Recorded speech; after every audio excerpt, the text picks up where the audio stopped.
Hola, hola, muy buenos dias, continuous liners. This is Meagan Burns coming to you live from where am I at? In San Miguel de Allende. I'm here in a little cafe. It's very San Miguel. Look at these colors. Music's a little loud, but that's my problem with these cafes in San Miguel. They've all got this blaring music. Hopefully you can't hear it, but yeah, and here comes my beautiful latte. Gracias. Yeah, no, gracias. Perfecto. Gracias. Okay, look at this beautiful latte that was just delivered to me. Oh, wow. Wonderful ceramica. Yeah, hola, everyone. Let me have a little sip.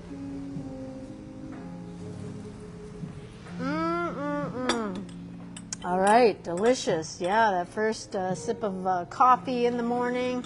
Yahoo! All right, I'm kind of running around like a maniac here because I'm involved in a project at the rancho. I helped secure a deal with an online retailer in Mexico City to sell our meats and products and everything like that. And so the whole team is coming in today from Mexico City to meet the rancho team. And so I've been preparing stuff for that, in addition to keeping my online, what am I doing? My continuous line storytelling stuff moving along, including the continuous line selfie. How are we all doing with that, right? Here we go. Yeah, I put a little pink on this one, right? She looks a little overheated. It's very hot here in San Miguel. I saw in the news yesterday, it said that the next 15 days are going to be the hottest days yet. So if you're here in San Miguel, take care, take cover, batten down the hatches, right? I must be in sort of a soft pink mood here, right? And then yesterday I was out at the rancho filming, and here I am. Yahoo! You know, I was doing so well on this, and then I made my face so big. But that's all right. That's what happens, right? It's sometimes nice not to have. It's sometimes better to not have a lot of time to do these things. Like if you have all day to do a selfie, that could be really dangerous, right? Because really, you don't want to spend all day on a selfie because that's dangerous. It's dangerous in that it's a little too much time to be triggered, right? Let me adjust this just a little bit because I want you to see some of the ambiance. I'm the only one in here right now, which I'm thankful for, because with the music, I don't think you can hear the music. It's quite, well, it just stopped. Please tell me it's on a break. Anyways, so in addition to doing continuous line drawing and continuous line selfies, I am finding time to do my continuous line warm-ups. You know why? Because they are the backbone of my practice, and they are the action that I really believe helps strengthen my drawing practice. And I know, I feel like there's a P under my, there's a bump. Oh, there's the bump. There was a little bump in my paper, and I could feel it every time I drew over it, right? I know that a lot of people don't remember to do these. It's just how it goes, right? Who would remember to do line warm-ups, right? It's truly something that I discovered and had time for during the pandemic, because I remember my thoughts pre-COVID, right? Before the world ended, I was always like, nah, I don't have time for warm-ups. I don't have time for thumbnail sketches. I don't have time to like plan things out. I'm just going to jump in there and do it, right? I mean, that's pretty much how I've lived my whole life. I'm just going to jump in there and do it. You know, I was unemployed one winter in Chicago, and I said, I'm going to learn how to be a graphic artist. And I did. I taught myself a bunch of software programs, right? And then I got a job doing it. And, you know, I remember in a job review once, he was a total jerk of a boss, but I kind of love this, this review. He said, you don't let your ignorance stop you from doing something. I was like, well, oh, all right. you know, it's sort of that's like gumption, right? Like it's a scrappiness, right? And, you know, it's like just because I don't, but the way he said it was a bit of a dig, and he meant to do it that way, right? But anyways, all these years later, I remember that, and I know that that is a thing about me. Like, just because I may not be trained in something, or I may not have gone to school for something, or I don't have experience doing something, or I've never done something, I don't let that stop me from doing it, right? How did I jump to this so quickly? I don't even know, except that, you know, I remember specifically I was in a women's, basically a women's witch support group in Austin, Texas. Hey, I already said it the other day, so what's the difference, right? A bunch of women witches in a circle on a Friday night. And I remember announcing to the group, because the subject of the group that night was manifestation, right? And I remember saying, this was probably about 10 years ago, and I remember saying, I am going to be an illustrator. And there was a bit of a round of applause, right? Oh, okay, you go, girl. And, you know, I don't think I understood the weight of what I was saying. I also said I was going to be a farmer, and here I am working at a farm with cows, no less. But to be an illustrator, you know, like a lot of professions, it's no small task. It takes quite a bit of studies and practice, right? So I knew that. It wasn't like I just wanted to be a hobbyist, right? Like I knew. Now, I don't want to be an illustrator in the sense of like I want to work with agencies and walk around town with my portfolio and show, well, who walks around town with their portfolio? Nobody walks around town. I'm totally dating myself, right? Nobody walks around with their portfolio. But don't we all remember back in the day when artists used to have to walk around with their portfolio, a big black case, to show prospective employers who were not going to hire them? Right? I worked for an advertising agency. I was the administrative assistant for the creative executive director, and he received mountains of resumes every single day. Mountains of resumes every single day. And one of my tasks that I was not very good at is I had to just send a form letter to all these hopeful artists to say, sorry, thank you, but sorry, right? There's no space for you here, right? Thank you and good luck. But we'll keep it on file in case anything, you know, becomes available. Brutal, right? None of those people even had a chance. But that's how it went, right? You had to really be connected. So anyways, that is not the kind of experience I am looking for. I'm looking more for the thing that I'm doing, right? Creating community, offering, building, creating workshops, creating travel sketching opportunities where we are on location and we are drawing the thing around us. Like in Mexico City, which is a very cool city to draw, right? So I've designed a whole workshop around it.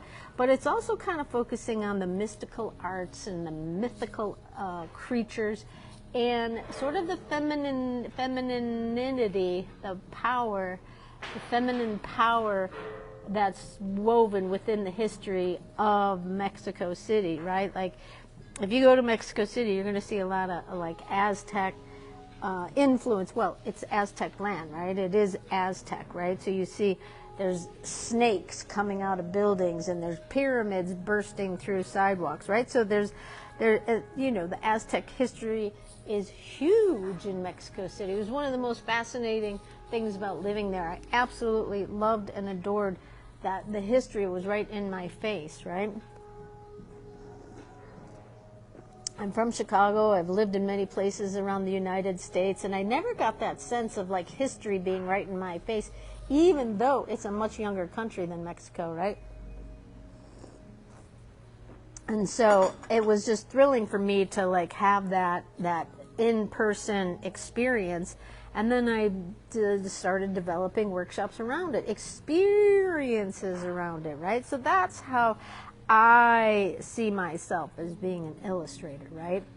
designing experiences, being able to draw the world around me, being able to be, you know, I'm not so much like, oh, I want to be accurate. I just want to be able to tell my stories in the way I want to be able to tell my stories. And in order to do that, I want to be a skilled drawer. So in order to be a skilled drawer, I must practice, and I practice every single day. And, you know, have I taken a day off? Sure. With this heat here in San Miguel, I set up my easel and I was about to like start doing something, and instead I just went to bed, and it was like 6 o'clock, but it was so hot. It's so hot, and I have my apartment's fairly cool because I'm downstairs. So we are in the soup right now, and you know, it's a little dangerous for sure. And we have a bit of a ways to go. So everyone in San Miguel, if you're in Mexico, take good care, because it's quite steamy these days, right? You don't need me to, you don't need a live stream, you don't need an influencer to tell you that. Influencer. But if you are here in Mexico, take it easy, right? Because it's pretty dangerous out there.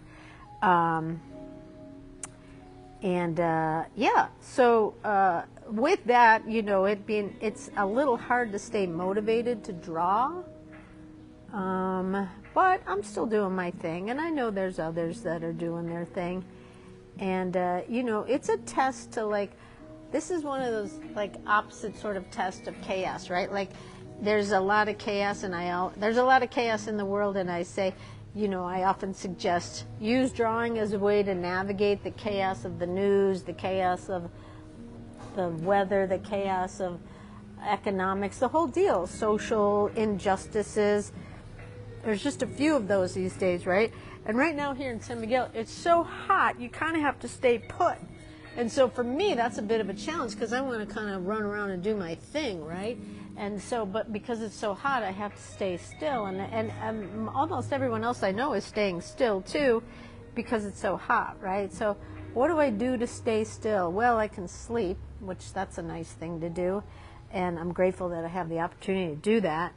And, but then I can also make a little art, you know, and which is another thing I'm doing.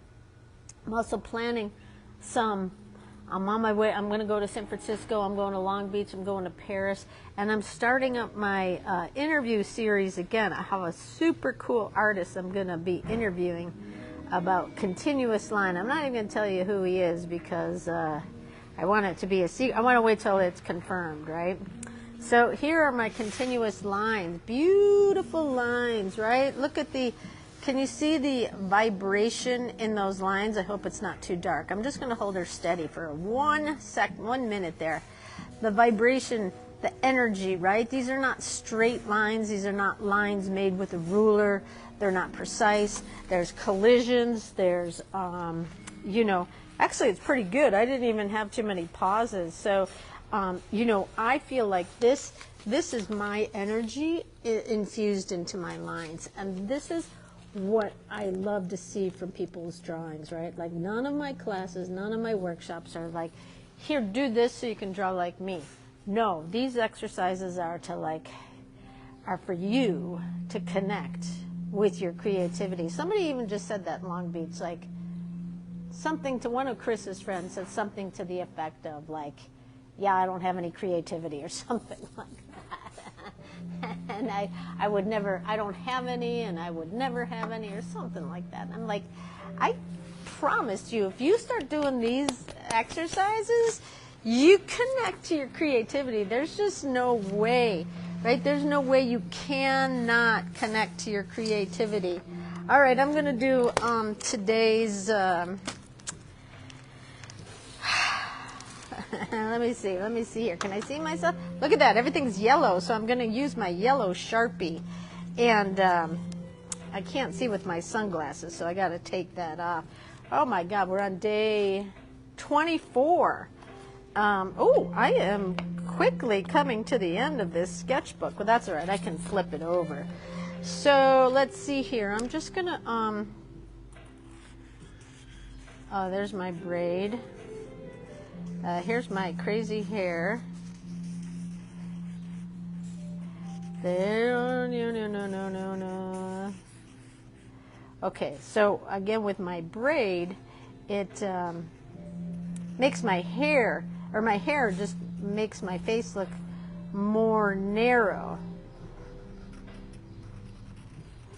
But as I can see here, the widest part of my face is right there. Oh, okay, so I got my, and now, let's see, my eyebrow kind of cuts in right there. And then I'm going to go right into my eye. Okay, ooh, I look kind of serious. Eyebrow. I got, yeah, my eyes are kind of squinty because it's bright in here. Here we go. And then my nose.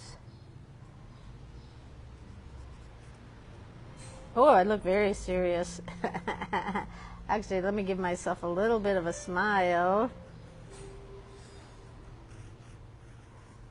Yeah, oh, I kind of like this. There, I'm going to go here, and then I got my little crystal on, keep myself safe from all you warlocks.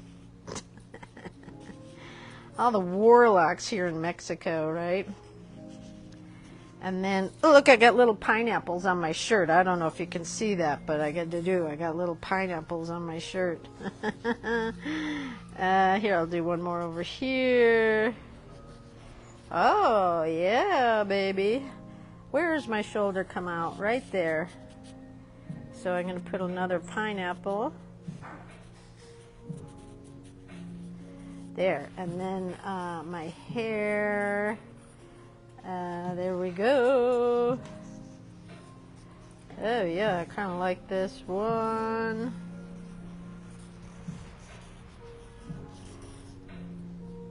One other thing I want to do, because I have, there we go. Oh, I like it. It's kind of, there we go. It's in my yellow Sharpie. Let's see. I have a, I got that? All right, everyone. It is day 24. And we are almost done with our, let me put my sunglasses on because I really don't want to. Day 24 of the Continuous Line Selfie Challenge. We are almost through it because let's see, what I think it's the longest month of the year, right? 31 days, so 24 plus 7. Oh my God, we got 1 week left, right? 1 week and then it's over. I'm right there with you, like, let's get this baby over. Let's be done with it because really, it's affecting my sleep and everything. All right, so remember, go easy on yourself, go easy on others. It's a crazy world out there. But there's beautiful ceramics with beautiful lattes. And there's beautiful keychains out there with ajolotes. All right, everyone, have a great day. I'll see you next time. I got my Zoom at 11 o'clock, so I'm going to the meeting with my meat people, the Mexico City online meat people, organic food. They're not a meat company. They're an Mexico City online organic retailer, and now we're going to be selling our meat there. So I'm going to go do that, and then I'm going to run into my Zoom meeting. So see you all later. Have a great day. Bye.